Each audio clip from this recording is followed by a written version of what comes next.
अकोला जिल्ह्यातील तेल्हारा परिसरावर मुसळधार पाऊस आणि वादळी वाऱ्यानं मोठं थैमान घातलं। यामुळे अनेक घरांचं नुकसान झालं असून शेतकऱ्यांच्या पिकांचंही मोठं नुकसान झालंय।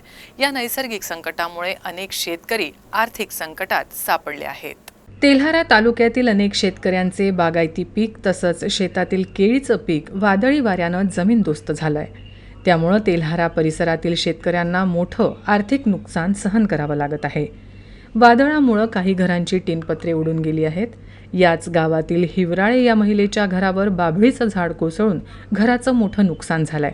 मात्र सुदैवानं यात कोणतीही जीवितहानी झाली नाही। या अचानक आलेल्या पावसामुळे अनेक स्थानिकांचेही मोठे नुकसान झाले आहे। घरांना नुकसान झाल्यामुळे अनेक लोकांना त्रास सहन करावा लागतोय।